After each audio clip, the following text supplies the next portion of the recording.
Olá pessoal, tudo bem? Bem-vindos à parte 3 da aula 1 da nossa disciplina de análise de variável instrumental. Então essa parte 3 da aula vai ser sobre os principais pressupostos das variáveis instrumentais. No vídeo anterior, então, nós fizemos uma apresentação inicial do que é uma variável instrumental e qual seria a aplicação, a utilidade de uma variável instrumental. E a partir então desse vídeo, nós vamos começar a definir um pouco mais, com um pouco mais de precisão, o que é uma variável instrumental, começando então pelos seus principais pressupostos. Então, pessoal, quando é que uma variável é uma variável instrumental válida? No vídeo passado, nós utilizamos a letra Z para representar o nosso instrumento e nós vamos adotar essa convenção ao longo então de toda a disciplina. Então, quando que uma variável é uma boa variável instrumental? Ou seja, que condições a variável tem que cumprir para que ela possa ser utilizada como um instrumento e, consequentemente, utilizada para estudar a relação causal entre a exposição e o desfecho de forma válida. Essa variável, então, ela tem que cumprir 3 condições: relevância, independência e restrição de exclusão. O pressuposto de relevância diz que Z e X, ou seja, o instrumento e a exposição, devem estar associados, ou seja, devem apresentar uma correlação estatística, e essa correlação, de preferências, que ela seja forte, e depois, ao longo da disciplina, nós vamos entender por quê. Independência. Assumindo que X não causa Y, não há causas comuns entre X e Y. Pensando, por exemplo, no vídeo anterior, em que Z era a alocação da intervenção. Nesse caso, em função da alocação acontecer através de um processo de randomização, lógico que não vai ter nenhuma causa comum entre Z e Y. Expandindo então um pouco essa ideia para situações em que Z não seja necessariamente a alocação randomizada de uma intervenção, nós temos então o pressuposto de independência. Nós vamos ver, pessoal, ao longo do vídeo, vários exemplos de cada um desses pressupostos. E o último, então, é o pressuposto de restrição de exclusão, que diz basicamente o seguinte, que qualquer efeito de Z sobre Y necessariamente é mediado por X. Ou seja, não tem nenhum tipo de mecanismo através do qual Z cause Y em que X não é um mediador.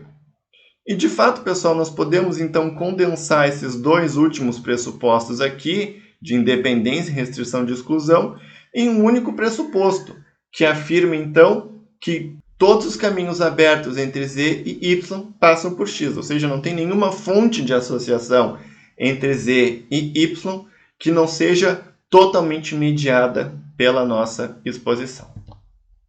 Vamos então, pessoal, ver alguns exemplos de cada um desses pressupostos e entender por que eles são necessários para que Z seja, então, uma boa variável instrumental. Começando, então, pelo pressuposto de relevância, pessoal. Nós temos aqui 2 exemplos. Um em que o pressuposto é cumprido, aqui em cima, e outro que o pressuposto é violado, aqui embaixo. Começando, então, na situação em que o pressuposto é cumprido. Aqui nós temos um exemplo em que existe um caminho aberto entre Z e X, em função de Z ser uma causa de X. Então, portanto, a gente esperaria que Z e X estivessem associados. Um segundo exemplo aqui, em que Z e X também estão associados, em função desse caminho backdoor, através da variável W. Notem aqui nesse primeiro exemplo que Z é uma causa de X, e que nesse segundo exemplo, Z não é uma causa de X. Mas Z não precisa necessariamente ser uma causa de X para que o pressuposto de relevância seja atingido. Basta que Z e X estejam associados. Então, nesse primeiro exemplo aqui, nós dizemos que Z é um instrumento causal. E nesse segundo exemplo aqui, nós dizemos que Z é um instrumento não causal, porque ele não causa X. Olhando agora, então, para a situação em que esse pressuposto é violado. Basicamente, então, situações em que não há nenhum caminho aberto entre o instrumento e a nossa exposição, então, violando esse nosso pressuposto de relevância. E por que esse pressuposto, então, é necessário, pessoal? Na verdade, é bastante simples entender isso. Se X tem efeito causal sobre Y, nós esperaríamos que Z apresentasse associação com Y. Isso nós vimos no vídeo anterior, né? Que nós utilizamos associação entre z e y para obter algum tipo de informação sobre existência de efeito causal de x sobre y. E na situação em que z é uma variável instrumental válida, a associação entre z e y indica que há efeito causal entre x e y. Então, a gente teria essa expectativa aqui. Porém, pessoal, na ausência de relevância, não há nenhum caminho aberto entre z e y, mesmo que x tenha efeito causal sobre y. Vamos ver aqui na situação em que o pressuposto é violado. Nós podemos ver aqui que há um efeito causal entre x e y, porém não há nenhum caminho, nem aberto nem fechado, inclusive, entre z e y. Ou seja, z não vai estar associado com y nessa situação em que o pressuposto de relevância é violado. Mesma coisa nessa outra situação aqui.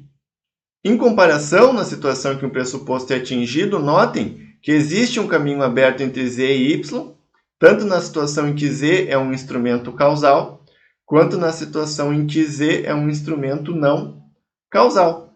Então, o pressuposto de relevância é necessário para que, caso x tenha um efeito causal sobre y, z possa estar associado com y e, portanto, ser utilizado como um instrumento. Partindo, então, pessoal, para o pressuposto de independência. Vamos tentar entender por que esse pressuposto também é necessário. Então, aqui, novamente, temos uma situação em que o pressuposto é cumprido em cima e violado embaixo. Começando aqui, pessoal, na situação em que o pressuposto é cumprido, nós temos aquele mesmo exemplo, né, do gráfico anterior, em que z tem um efeito causal sobre x. Nesse segundo exemplo aqui, também é o mesmo exemplo do slide anterior, em que z não tem um efeito causal sobre x, mas está associado com x através da variável w. Vamos agora olhar com um pouco mais de calma para a situação que o pressuposto é violado, pessoal. O que está acontecendo aqui nesse primeiro exemplo? A variável c, que é uma variável não medida, lembrando que nós representamos isso aqui nos nossos slides, marcando essa variável com a cor cinza, ela é uma causa não só de y, de x, mas também de z. Então, existe esse caminho aqui, z, c, y. Notem, portanto, que mesmo que não existisse um efeito causal de x sobre y, esse caminho z, c, y, da mesma forma estaria aberto. E de forma similar aqui, pessoal, nesse outro exemplo, nós temos esse caminho z, w, c, y, que vai estar também aberto, independentemente de existir ou não um efeito causal de x sobre y. Então, por que esse pressuposto é necessário? Porque se x não tem efeito causal sobre y, a gente esperaria que z não apresentasse associação com y. Mas, na ausência desse pressuposto, como nós conseguimos ver aqui nesse exemplo, mesmo que nós deletemos aqui o caminho causal entre x e y, continuam existindo caminhos abertos entre z e y. Aqui o caminho z, c, y, e aqui o caminho z, w, c, y. Então, é necessário que o pressuposto de independência seja cumprido para que z não tenha associação com y em uma situação em que x não tem um efeito causal sobre y. E o pressuposto de restrição de exclusão, pessoal, o motivo pelo qual ele é necessário é bem similar ao pressuposto de independência. Vamos, então, entender isso aqui nesse slide. Aqui nós temos a situação em que o pressuposto é cumprido, assim como nos slides anteriores, e aqui a situação em que o pressuposto é violado. Notem aqui, pessoal, que nós temos um efeito direto de z sobre y, e no outro exemplo aqui nós temos um efeito de z sobre y mediado pela variável c, mediado pelos confundidores entre a exposição e o desfecho. Então, esse pressuposto é necessário também porque, se x não tem efeito causal sobre y, a gente esperaria que z não apresentasse associação com y. Mas, se nós deletarmos aqui o efeito causal de x sobre y nesses dois exemplos, da mesma forma, continuam existindo caminhos abertos entre z e y, em função de um efeito causal de z sobre y que não é 100% mediado por x, justificando, então, a importância do pressuposto de restrição de exclusão, para que z seja um instrumento válido. Pessoal, resumindo então essa discussão, quando que z é uma boa variável instrumental? Z, então, é uma boa variável instrumental se ele cumpre dois critérios. Primeiro deles, se existir pelo menos um caminho aberto entre z e x, ou seja, se z e x apresentarem associação, então relacionado ao pressuposto de relevância. E o segundo critério é que não existam caminhos abertos entre z e y, caso x não tenha efeito causal sobre y, que são, então, implicações dos pressupostos de independência e restrição de exclusão. Vamos, então, pessoal, tentar exercitar um pouco esses conceitos aplicando esses dois critérios a diferentes DAGs, para nós identificarmos, então, se a gente consegue classificar z como sendo uma variável instrumental válida ou inválida em diferentes situações. Vamos, então, pessoal, trabalhar esse conceito utilizando, então, DAGs para identificar variáveis instrumentais. Primeiro passo, então, desenhar dois DAGs, com base em conhecimento prévio, como sempre, né? Pessoal, lembrando, um DAG nada mais é do que uma representação gráfica dos nossos pressupostos causais sobre o nosso objeto de estudo. E esses pressupostos causais, eles vêm, né? Eles têm origem no nosso conhecimento prévio sobre o assunto. A gente não inventa esses pressupostos da nossa cabeça. Eles têm que vir de algum lugar. E esses dois DAGs, então, eles vão ser idênticos, com uma diferença. No DAG A, nós vamos assumir que x causa y, e no DAG B, nós vamos assumir que x não causa y. Em cada um desses DAGs, então, nós vamos verificar se z e y estão deconectados, ou seja, se existe pelo menos um caminho aberto entre essas variáveis. E nós vamos, então, classificar z como uma variável instrumental válida se duas coisas acontecerem. No DAG A, ou seja, no DAG em que a gente assume que x causa y, z e y estarem deconectados, ou seja, existir pelo menos um caminho aberto entre z e y numa situação em que x causa y. E no segundo DAG, no DAG em que a gente assume que x não causa y, z e y estarem separados, ou seja, não existir nenhum caminho aberto entre z e y numa situação em que x não causa y. Simplificando, então, pessoal, esses três passos aqui, z é uma variável instrumental válida caso z não tenha associação com y na situação em que x não tem efeito causal sobre y, e tenha associação com y na situação em que x tem efeito causal sobre y, ou seja, a associação entre z e y só existe se houver efeito causal de x sobre y. Então, nós temos aqui um primeiro exemplo.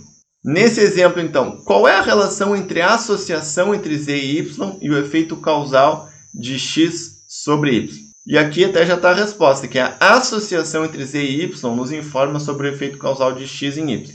Então, aqui nós temos que existe um caminho aberto entre z e y na situação em que x causa y, mas não há nenhum caminho aberto entre z e y na situação em que x não causa y. O único caminho entre z e y é esse caminho z, x, c, y, que está fechado em x, que é um collider. Então, nessa situação, z é uma variável instrumental válida, porque ele está associado com y na situação em que x causa y, mas não está associado com y na situação em que x não causa y. Olhando aqui para esse primeiro exemplo, pessoal, nós vemos que existe um caminho aberto entre z e y, z, w, x, y. Se a gente, então, pessoal, deletar essa seta aqui entre x e y, existe algum caminho aberto entre z e y? Bom, o único caminho entre z e y nessa situação é o caminho z, w, x, c, y. Só que esse caminho está fechado em x, porque x é um collider. Então, nessa situação aqui, z é uma variável instrumental válida. Olhando aqui para o DAG de baixo, pessoal, nós vemos aqui que existe um caminho aberto entre z e y, caminho z, w, y, na situação em que x causa y. Então, por enquanto, associação entre z e y e efeito causal de x sobre y. Ok? Mas se nós deletarmos, pessoal, esse efeito causal de x sobre y, z deixa de estar associado com y? Não, né? porque continua existindo um caminho aberto entre z e y, caminho z, w, y, portanto z não é uma boa variável instrumental. Olhando então, pessoal, para esse DAG aqui. Nós temos então um efeito causal de x sobre y, e nós temos aqui um caminho aberto entre z e y, caminho z, w, x, y. Então, associação entre z e y, efeito causal de x sobre y, por enquanto ok. Se nós deletarmos, pessoal, esse caminho causal aqui, z continua associado com y, vamos ver. Nós temos o caminho z, w, x, c, y, que está fechado em x, que é um collider, e nós temos o caminho z, w, d, y, que também está fechado, no caso fechado em d, porque d é um collider. Então, na situação em que x não causa y, z não está associado com y, tornando z uma variável instrumental válida. Olhando aqui, então, pessoal, para o último DAG, nós vemos que na situação em que x tem um efeito causal sobre y, z está associado com y através dos caminhos z, w, c, x, y e z, w, c, y. Porém, na situação em que a gente deleta o efeito causal de x sobre y, z continua associado com y através do caminho z, w, c, y.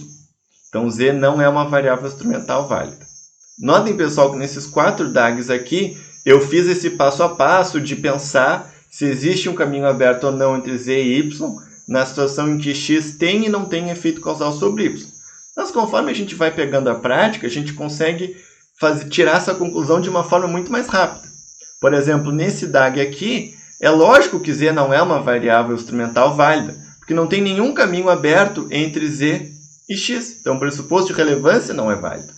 Então, aqui só um exemplo, né, que mostra que conforme a gente vai pegando uma prática, a gente não precisa adotar todo esse passo a passo. Ele é útil, sim, fornece uma forma sistemática para a gente fazer essa avaliação, mas conforme a gente vai pegando prática, a gente consegue fazer essa avaliação um pouco mais rapidamente. Mais 4 DAGs, então, pessoal, para nós praticarmos. Aqui no primeiro DAG, nós vemos que z tem um efeito que não passa por x sobre y, né? O caminho z, w, y. Então, claramente nós vemos que z não é uma variável instrumental válida. Se isso não está claro para vocês, apliquem o passo a passo e vocês vão ver que essa é a conclusão adequada. Olhando para esse DAG aqui, nós vemos que z é uma variável instrumental válida. Vamos aplicar o passo a passo para entender. X tem um efeito causal sobre y e existe um caminho aberto entre z e y, um caminho z, x, y. Se nós deletarmos, então, o efeito causal de x sobre y, quais são os caminhos entre z e y que sobram? Os caminhos z, x, c, y, que está fechado em x, que é um collider, e o caminho z, w, c, y, que também está fechado em w, que é um collider. Então, aqui, z é um instrumento válido. Olhando agora para esse DAG, pessoal, o z também é um instrumento válido. Vamos visualizar por quê. Primeiro, na situação em que x causa y. Notem que nessa situação, x causa y tanto através de um efeito direto quanto através de um efeito mediado por w. Bom, então na situação em que x causa y, z está associado com y através dos caminhos z, x, y e z, x, w, y. Na situação em que x não tem um efeito causal sobre y, como que acontece? Bom, nós temos que deletar tanto esse efeito aqui, que é o efeito direto, quanto esse efeito aqui, que é o efeito indireto. Nessa situação, então, o único caminho entre z e y é o caminho z, x, c, y, que está fechado em x, que é um collider. Então, z é um instrumento válido. Olhando, então, para o último DAG aqui no slide, pessoal, nós vemos, né, que z tem um efeito direto sobre y que não passa por x. Notem que se eu deletar os efeitos aqui de x sobre w e o efeito de x sobre y, eu continuo tendo um efeito de z sobre y. Dessa forma, então, z é uma variável instrumental inválida. Não é um bom instrumento. E nós também, pessoal, podemos utilizar ferramentas que automatizam esse processo para evitar erro quando a gente faz essa avaliação no olhômetro, né? principalmente quando nós tivermos DAGs mais complexos do que esses que eu mostrei aqui na aula. Uma forma de fazer isso, então, é utilizar essa ferramenta DAGIT, que vocês podem acessar gratuitamente aqui nesse link.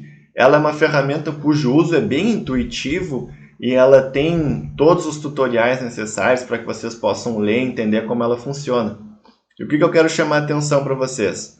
No canto superior direito da tela, vocês vão ter essa opção aqui em que vocês podem pedir para ele informar quais variáveis instrumentais são válidas. Vocês podem pedir para ele identificar se há alguma variável instrumental válida e, se houver, ele diz para a gente, né, quais variáveis são essas. Então, aqui nesse exemplo em que Z é uma variável instrumental válida, ele diz, Z é um bom instrumento para testar a associação entre X, exposição, e Y, desfecho. Já nessa situação aqui de baixo, em que Z é um instrumento inválido, em função do efeito sobre Y que não passa por X, efeito Z, C, Y, ele diz, não há instrumentos nem instrumentos condicionais. A gente vai aprender o que é um instrumento condicional numa aula posterior. Não se preocupem com isso. O que eu quero dizer aqui nesse slide, pessoal? Que existem ferramentas que automatizam esse processo. Então eu não preciso de pressupostos. Claro que precisa. O que essa ferramenta está fazendo é basicamente avaliar se esses pressupostos são válidos ou não. Avaliando com base no quê? Com base no DAG que nós desenhamos. Ou seja, com base nos pressupostos que nós estamos fazendo e estamos, então, codificando no DAG e informando para o programa. Então, não é que o programa faz uma avaliação livre de pressupostos. Muito pelo contrário. O programa avalia os pressupostos que nós informamos simplesmente para verificar se as três condições de relevância, independência e restrição de exclusão são cumpridas nesse conjunto de pressupostos que nós informamos ou não. Bom, pessoal, se a validade de uma análise de variável instrumental depende desses pressupostos serem válidos ou não, sempre que a gente fizer uma análise de variável instrumental, é importante que a gente se pergunte e avalie o máximo possível o quão plausível é que esses pressupostos sejam cumpridos na prática. Cada pressuposto, então, vai ter que ser considerado.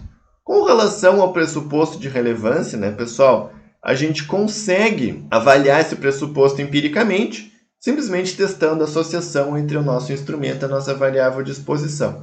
Mas, assim, pensando de uma forma um pouco mais conceitual, em estudos de intervenção, em estudos experimentais, em geral, é bem plausível a gente imaginar que indivíduos alocados para receber a exposição ou receber a intervenção vão ter maior probabilidade de efetivamente receber a exposição do que aqueles que foram alocados para o grupo controle, para o grupo não exposto. E esse pressuposto, então, é o único dos três pressupostos que é empiricamente testável, tanto em estudos experimentais quanto em estudos observacionais. E a gente pode aplicar, então, testes estatísticos convencionais para testar a associação entre um instrumento e a nossa variável de exposição. Pensando agora na plausibilidade do pressuposto de independência. Em um estudo randomizado, pessoal, a gente esperaria que Z, que em um estudo randomizado seria a alocação da intervenção, que Z não esteja associado com nenhuma outra variável de linha de base, incluindo, portanto, variáveis de linha de base que sejam determinantes do desfecho. Mas em estudos observacionais, Z não é alocado ao acaso. O nosso instrumento não tem uma alocação aleatória. E, portanto, em geral, esse pressuposto ele é menos plausível em um estudo observacional do que em um estudo experimental randomizado. E esse pressuposto, diferente do pressuposto de relevância, ele não é empiricamente testável. O que a gente costuma fazer em estudos experimentais, pessoal, que se diz assim que é a tabela 1 de qualquer estudo experimental? É comparar os grupos de intervenção e controle com relação a covariáveis de linha de base medidas.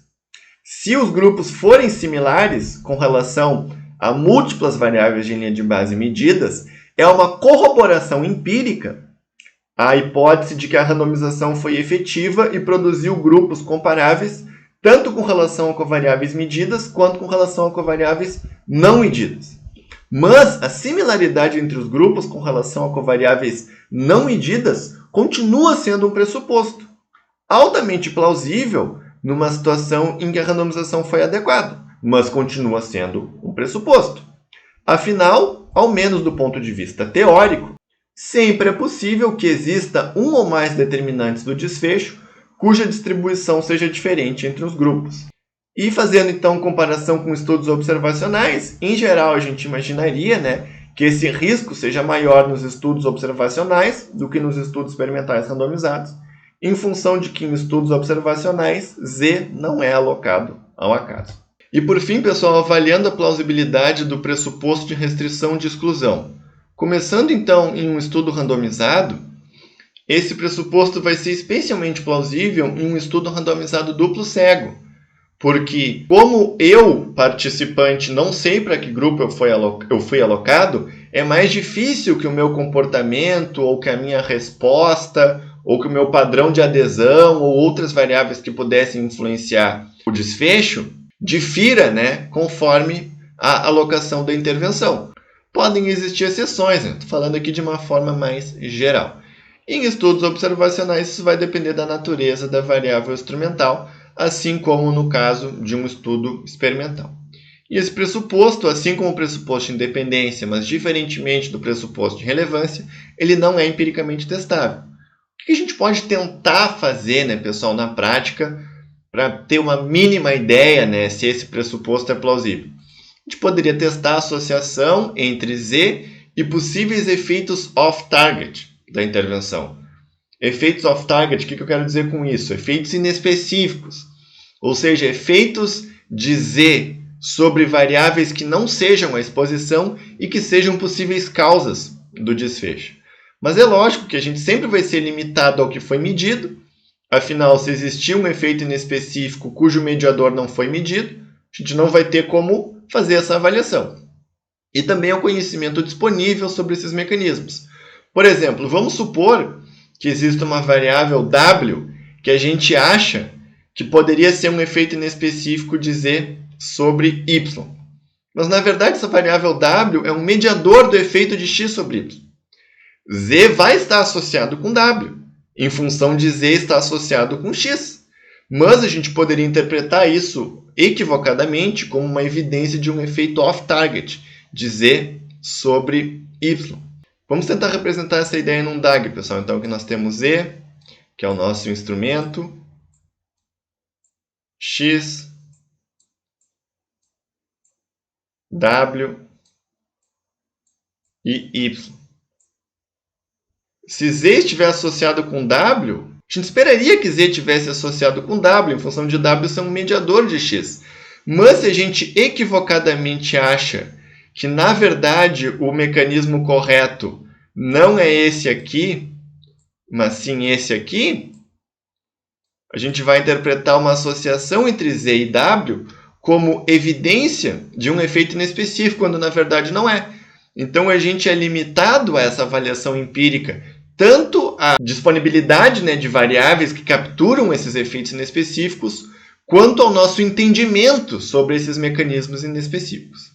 Lembrando também que em estudos randomizados, cegamento nem sempre é possível, então dependendo da natureza da intervenção, a gente não tem como cegar os participantes, tornando então um estudo mais sujeito à violação do pressuposto de restrição de exclusão. E em estudos observacionais não há cegamento, e portanto os participantes em geral vão saber se eles pertencem a um grupo ou outro. Existem algumas exceções para isso, por exemplo, quando a gente utiliza variáveis instrumentais genéticas, que muitas vezes as pessoas não sabem, se o perfil genético delas é um ou outro, mas são casos um pouco mais específicos. Bom, pessoal, espero que tenha ficado claro, então, quais são os pressupostos e por que eles são importantes. O vídeo de hoje, então, fica por aqui. Nos vemos, então, na parte 4 da aula 1. Até lá!